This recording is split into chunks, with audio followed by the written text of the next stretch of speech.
schools are obviously doing an amazing job, but the way they can do a better job is with parents and teachers and administrations, people that are making the curriculum decisions, everyone to be on the same path.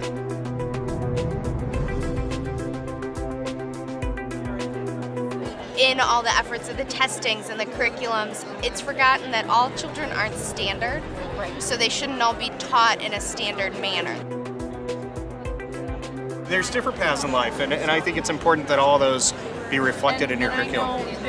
I expect when my child graduates from a Naperville high school that he is ready to go to college.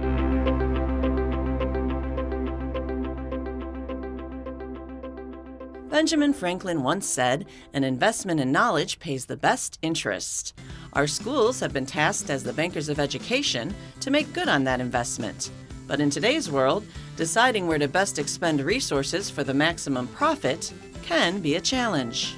The schools have to grow because our population has grown. They have to change because technology has changed, and the improvements need to be happening, and they need to start the process right now. The schoolrooms of the past have evolved into the learning centers of the present, requiring flexible workspaces, enhanced programs, out-of-the-box teaching methods, and an eye for technology. Recognizing the need to look forward, District 203 Superintendent Dan Bridges decided that a comprehensive approach was key to ensuring that Naperville schools are providing students with the best education possible. To that end, he formulated a plan for a series of community-wide interactive gatherings to address the needs of the district, which would be called Future Focus. What we do is changing. Kids that are coming to our schools are changing. Our accountability is changing. The resources and funds we have available to us are changing. It's a perfect opportunity for us to have a conversation as a community about what we value and what's important in our school system. The tagline for the program is educate, collaborate, and communicate. And those are really the things that we want to do, not only now for Future Focus, but ongoing into future ways of engaging the community around important issues and important topics. The emphasis here was on community. To ensure that the voices heard were representative of the district as a whole, a facilitating team was created, made up entirely of community volunteers with no ties to the school administration. The group of about 20 was definitely up to the task. I was kind of intrigued by the process and how you do it on such a large scale, and in a community that's got a lot of different opinions and diverse opinions of how do you harness that and really come up with something that's usable and workable. I'm a stay-at-home mom and I volunteer at the elementary school, but I really enjoyed the collaboration and the discussion and the feedback, opinions, and where other people are thinking and coming from that I never would have thought of. And I really enjoy being back into the educational realm after so many years. The team met regularly to organize each session, focus in on key issues that came out of each meeting, and use that information to create the next discussion. This is just a really exciting process from my perspective, and the team that the district helped to assemble from the community, it's a great group of people, and everybody is so engaged and prepared to share their opinions and their thoughts in such a productive way. The entire process was guided by the input of the participants, who were given the power to implement change and shape the future of the district. We're only as good as we are today. We have to push ourselves to be better tomorrow, and if we just sit behind, we're going to fall behind. It's a community effort, and we all have something to give to make it better, and we all have something to gain by making it better. To kick things off, the team decided the first session would focus on the state of the district, and all residents were invited to attend. 2 sessions were held, 1 a.m. and 1 p.m., to ensure the possibility for maximum attendance. The format for each was the same. Attendees would be given a random table number to sit at as they arrived to encourage a diverse background at each table. We've had teachers, administrators, parents, supporters of the districts, retirees. I mean, one session I had a retired teacher, the next session I had an administrator from a school, the next one a teacher, the next one from a parent from a different side of town. So just totally different perspectives and really helped me learn a lot. Participants would hear an address about the day's topic, then be given time to discuss at their tables what surprised them, their concerns, and their top priorities moving forward. Superintendent Bridges led the first address. The State of the District presentation will provide you with an overview of the following: who we are as a school district, what it is we do and how we are doing, and what financial resources are necessary to help us do what it is we do. Over the past 30 years, the district's enrollment has increased from 9,000 students to nearly 17,500. Along with that growth in size has come a shift in demographics. Over the past decade, the percentage of Caucasian students has gone from 83.9% to 68.7%, with increases in the African American and Hispanic percentages. Another significant change was in low-income students, going from 1.2% in 2000 to over 11% today. The greater number of students has put a strain on facilities. Projected enrollment 5 years from now shows most elementary schools at near capacity, and the addition of all-day kindergarten could further complicate the matter. Just the specific location plans per school to see how it's going to impact the rest of the school by diverting additional classroom space for all-day kindergarten. Do we keep all the kindergartners in one area of the building, or if construction makes us add on somewhere else, it's not a really great thing to split up those younger children from that part of the building together, so that is a concern. The increase of both students and programs comes at a cost. Funding for the district comes from 3 sources: property taxes, federal funding, and state funding. The majority of those dollars, 64%, go towards student instruction.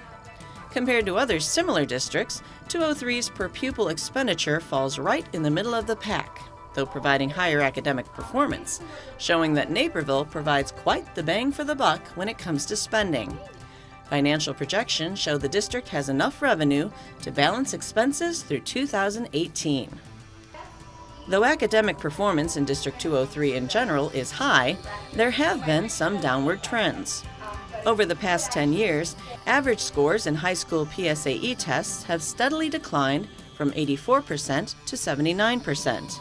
And over the past 4 years, overall district scores in reading and math have slowly begun to slide, showing significant achievement gaps. And it's not just the low and the high ends that are a concern. All of these kids in the middle, which are the vast majority of the kids in our school district, have very little support. They're just there. They show up, they do what they're supposed to do. They're not necessarily challenged. The programming doesn't challenge them, push them, because they're the kids that show up every day and do what they're supposed to do. And so they kind of get lost, the middle kids. When the time came for the tables to report, some clear topics began to stand out. Top priorities being the student performance and achievement, as well as the budget. The school district finances were a real surprise to us to the extent that we are supported by property tax and not by federal or state dollars. Our second priority was facilities, and we kind of lumped personnel, student demographics into that, and that's where we parked our biggest concern.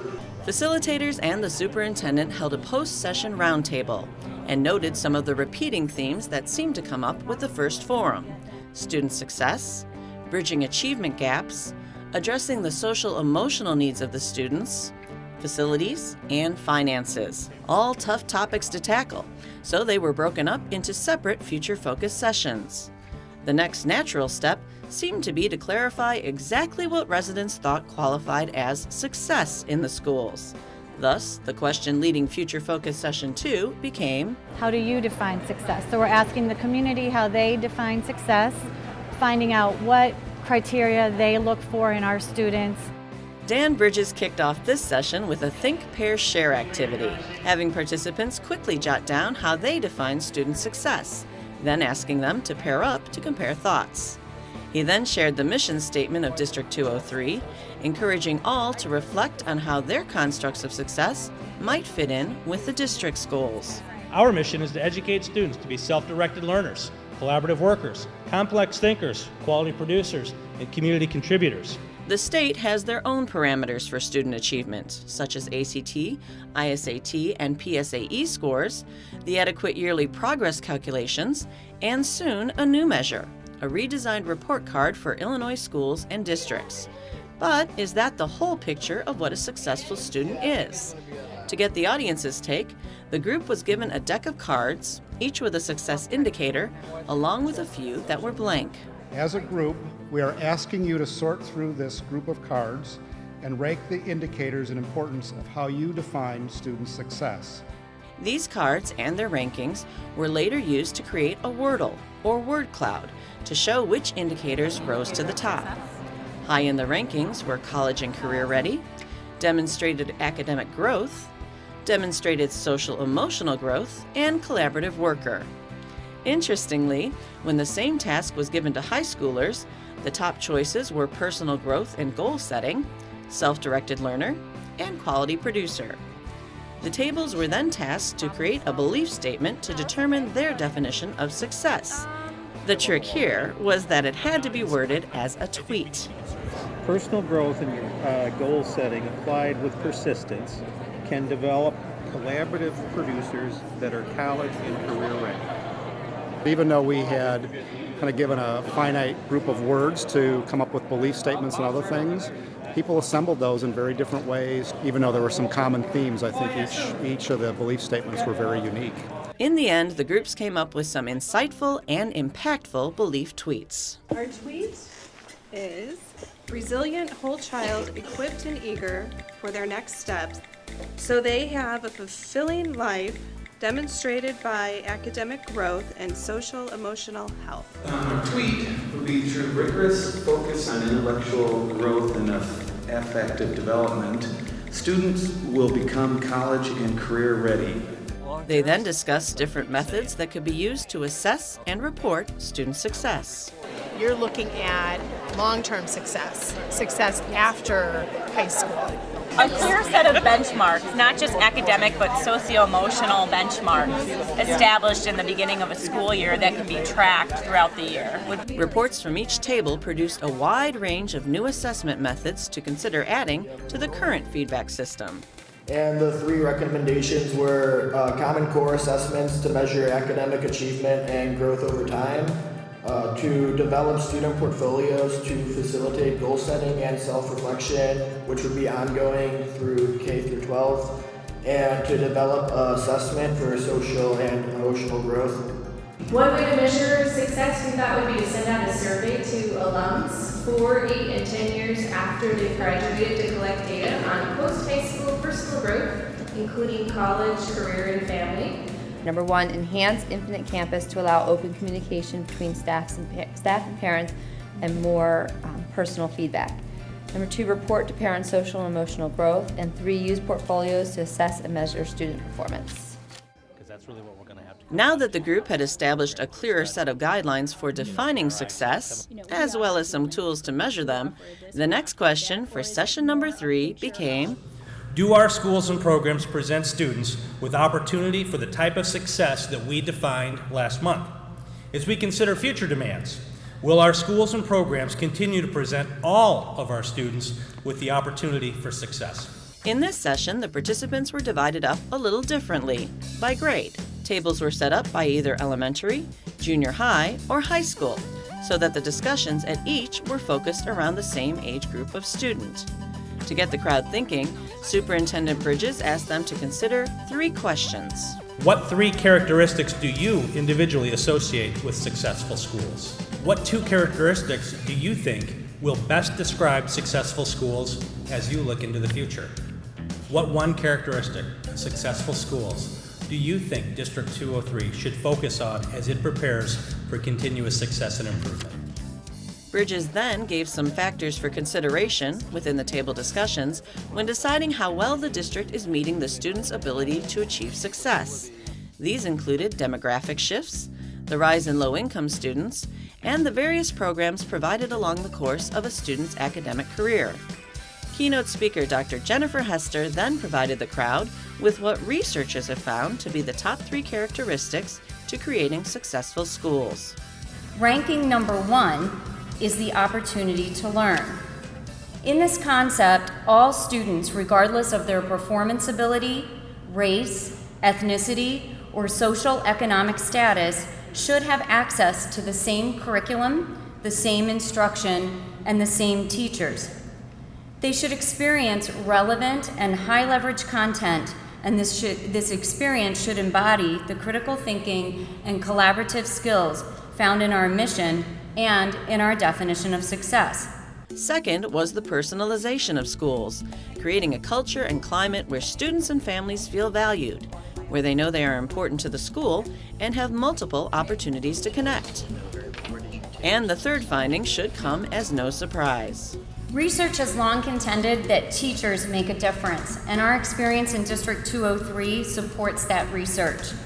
The best teachers believe in all kids. If you have a great teacher in the classroom who feels that that child has that passion and that drive and that ability, that raises that child's expectation, and that child exceeds anything that they ever thought possible that they could do.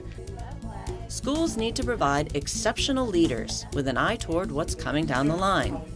The world is rapidly changing, so exploring new teaching methodologies and skill sets is key to meeting the needs of a changing workforce. Participants were then asked to decide which programs currently in place within the district needed to be continued, stopped, refreshed, or started. One subject of concern was the core curriculum. We've got 10% of our population in the high school, or pretty much throughout the district, has some sort of need, some sort of academic, behavioral, social, emotional need. Now you are focusing, let's say you're just focusing on that core curriculum. How do you meet those needs of those kids? Some parents worried about students who were meeting their requirements getting overlooked, while others showed concerns for those who were clearly struggling. What about our students who are the most challenged, who have the most difficulty, whose literacy is still not meeting with their grade level needs? We have a student population that exists in that, and what are we doing? How are we helping them to meet the race curriculum? Frequently it's said that things like our textbooks, teaching methods do not address the needs of that student population. Taking those thoughts into account, some common themes began to emerge when the time came for the tables to report. For programs to continue, many groups chose the fine arts, citing their ability not just to provide a place to grow talents, but also leadership skills. For areas to stop, many focused on the structure of the school day, asking to do away with half-days, while others wanted to relieve the pressure on students. Stop, we can only think of one. Support students in knowing that they cannot have it all. Teach them that they do not have to be burned out, and give them permission to give something up. Things to refresh included everything from honors programs to enrichment and special ed, and even the mindset around certain areas of education. One of the big ones was cultural ideas of the curriculum, ensuring that students don't have those stigmas around doing math or being a geek or a nerd in those terms, and really understanding that anyone can do anything that they want to do. To give them that opportunity, the community suggested the start of a number of programs: online classes, earlier offering of foreign language, math support at the elementary level, and non-traditional approaches like year-round schooling or evening classes. But programs were just a part of it. Emotional support was also a request. The social and emotional well-being, people are using that as a framework to touch about the issues of stress management, bullying, heroin and drug use, the abilities for people to be able to balance life. We wanted to ask consideration for increased support for the social and emotional well-being of our students, especially during adolescence. That's such a particularly difficult and hard time for many of our young students, and so we'd like to see more support there. Now, how to institute those changes. All would come at a cost, leading into the next Future Focus session, which dealt with finances. This forum addressed the financial challenges facing the district and asked participants where best to allot funds to make the most difference. The keynote speakers for this session were Mike Francis, an associate with PMA Financial Network, and Dave Zager, the Chief Financial Officer for District 203. They began with an overview about where the district gets its funding. There's really three types of funding that school districts receive. We classify them as local, state, and federal resources. For District 203, 85% of the revenue comes from those property taxes, with only 8% being provided by the state. Though a burden on the homeowner, it's actually a bonus for the district. As state and federal funding is unpredictable, District 203 is currently in a good financial state, with high credit rankings projected for the next several years. But that doesn't mean that forward thinking isn't necessary. For the future, our outlook is stable, but we need to be vigilant and we need to monitor the sources of our revenue. We need to examine our programs and our services each year to see if changes can be made. Can we do something to do better or to do something more efficiently? This time, tables were tasked with listing the top financial opportunities and challenges facing the district. Concerns included the uncertainty of state and federal funding, as well as the possibility of pension costs being shifted back to the districts. Most saw the reliance on property taxes as a positive. The bad news is we only get 8% of our support from the state of Illinois. The good news is we only get 8% of our support from the state of Illinois. But which programs should take priority? Groups looked at themes that came out of the previous session to determine where the funding might best be put to use. Many agreed that technology was a clear frontrunner. We can't have dated technology in our classrooms, in our schools. We have to have a good, solid plan for refreshing and renewing all of our technology resources. To get students on the right path from the beginning, community members supported firming up instructional delivery methods, starting at the elementary level. Early intervention was also encouraged, both at the younger grades and through junior high. Our immediate concern was also intervention and enrichment, that we needed to continue closing those gaps, but also allow for the students who are flourishing to continue flourishing and to continue gaining in their knowledge. One specific area of learning that many wanted to see emphasized in junior high was math and science, to better prepare students for the global market. Those skills could then be sharpened in high school, where the group recommended a need for increased rigor in all subjects. But the most recurring issue was the same on all levels, from elementary school straight through to high school. With priorities now in place, the next question to address was whether the district's facilities were equipped to handle the changes, leading into the conversation for Future Focus Session 5, Making Space for Learning. Are our schools equipped? Are our schools ready to really look at education in the future? Obviously, our schools are doing what they need to do today, but education's changing, and what we do in our schools is changing. We want schools that are ready to address those changes. Not an easy task considering the size of the district. 203 contains 14 elementary schools, 5 junior highs, and 2 high schools, in addition to preschool and special education facilities, and 30 acres of land in various locations throughout the community. To help prioritize the physical needs of the district, keynote speaker Brad Paulson from White & Company, a construction and design firm specializing in educational facilities, was brought in to discuss special considerations when designing for the future. These included the ability to break out into small group sessions, special spaces for one-on-one group, and a design that is conducive to technology, all part of what he calls educational alignment. If I had to summarize educational alignment, it's how do the buildings best balance purpose, function, and need in the schools. So things like the efficiency of buildings, we're going to provide a fresh set of eyes of looking at identifying new opportunities to how efficient the buildings are, areas that could possibly be used in ways that haven't been foreseen in the past. The group started off by looking at different action statements drawn from previous Future Focus sessions and prioritized each one using colored dots. Participants were quick to share challenges they were currently facing at their own schools, whether it be lack of flexible space or shortage of space altogether.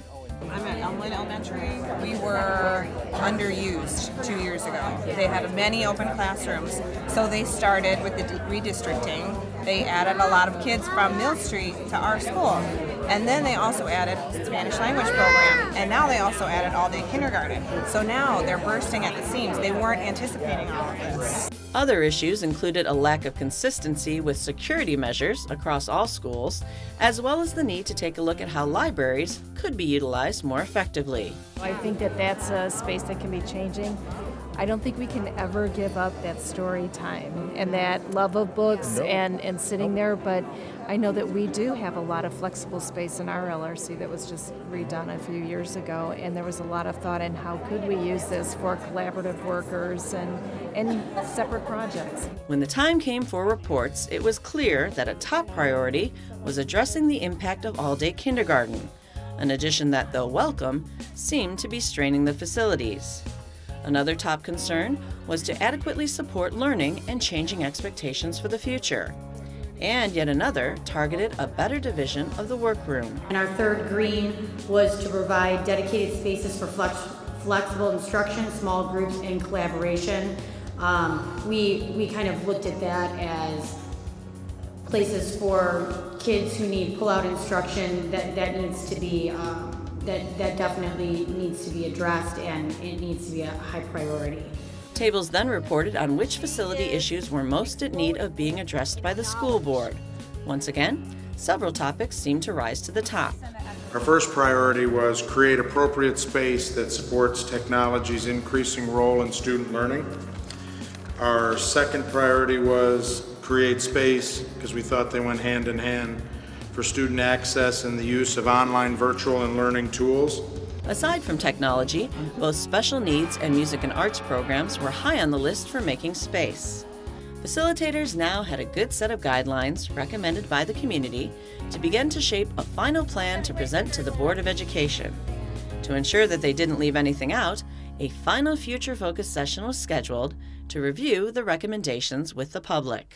Our goal tonight is to pull it all together.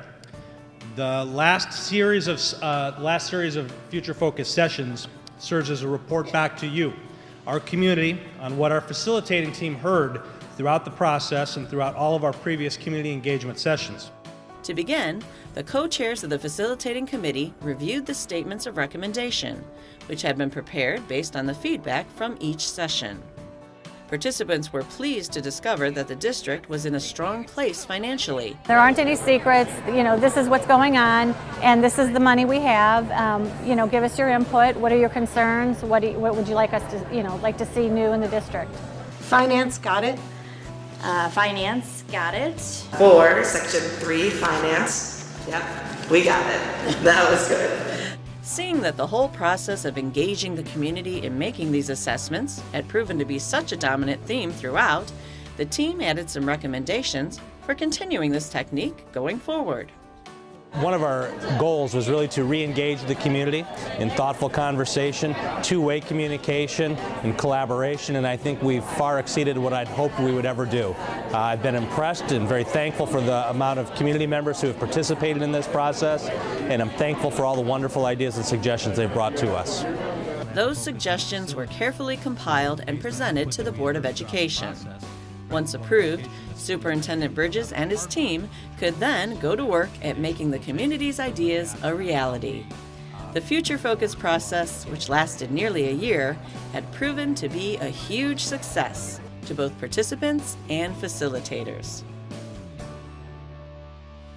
There's a lot of change coming with Common Core and testing and assessments, and so I think they've benefited from this far more than they ever anticipated benefiting from it. And so I think and hope that they continue to use a format like this to engage the community. I think that it's nice to have the community involvement like this, and to have a lot of different opinions from so many different people can only better the change. That's my hope. I think this is emblematic of the kind of, intentionality the district has for moving forward. They're not interested in treading water, they're interested in moving forward. All of us working together is going to make our community the best it can be. This is spectacular. The way you're allowed to have an open forum for anybody in the community to come in, hear their voice, be heard, whatever, is phenomenal. Pure genius. I think that it's a starting point to continue to build on what's already a really good fabric of community here in Naperville, but to make that even stronger and to make sure that the joys, the concerns, the values of the community are reflected through a process that can be ongoing.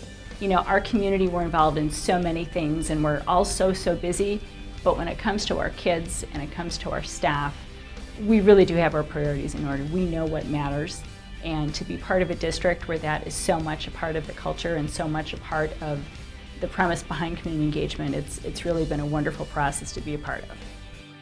I think that's the great thing about this whole process, is it's really going to introduce our community to a new way to communicate with the school district.